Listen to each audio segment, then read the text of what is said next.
Ces structures métalliques ne ressemblent pas encore à grand-chose. Pourtant, après un traitement adéquat et beaucoup de travail, ces cuves pourront contenir jusqu'à 100 mètres cubes d'eau alimentaire pour certaines d'entre elles.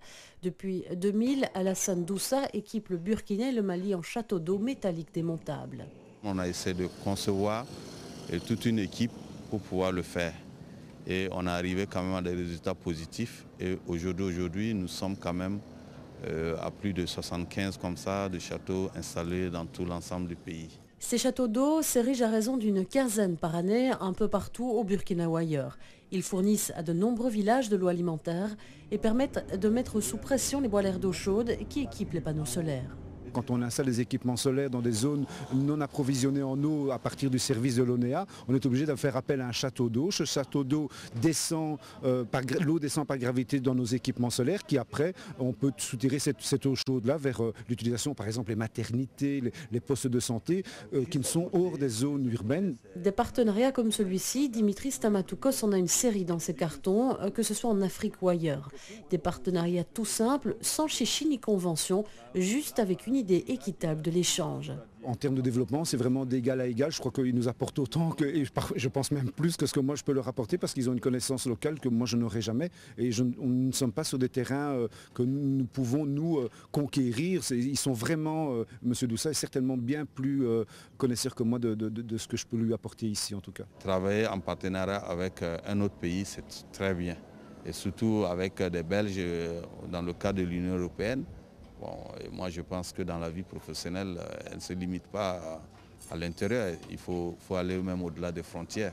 L'économie d'énergie, Dimitri Stamatoukos en a fait son sacerdoce.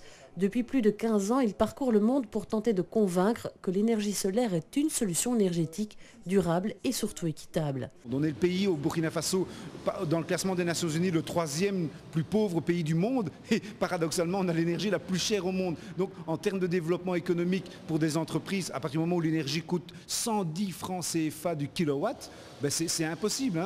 Rien ne peut tenir à ce prix-là comme rentabilité économique pour une entreprise. Donc si nous pouvions diminuer cette consommation énergétique par la promotion du panneau solaire thermique, ben c'est tout bénéfice pour nous, pour le pays et pour l'utilisateur. C'est quelque chose qui est indispensable dans la vie. Enfin, les gens aujourd'hui, ils essayent enfin de faire des économies sur leurs factures. Et pourquoi pas ici en plus? Alors que les Européens, si on peut dire, en Grèce, Dimitri m'a dit que 70% sur les toits des maisons sont couverts de panneaux solaires. Aujourd'hui, Dimitri Stamatoukos a installé près de 1300 mètres carrés de panneaux solaires en Afrique. Pour le Burkina, l'un des objectifs est l'hôtellerie et la diminution de la facture énergétique de quelques 200 hôtels. Pour cet entrepreneur gréco-belge, l'énergie solaire est une alternative pour un autre développement.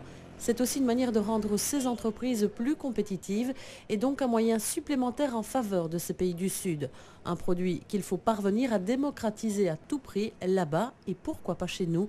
L'énergie verte et gratuite n'est pas forcément réservée aux plus nantis.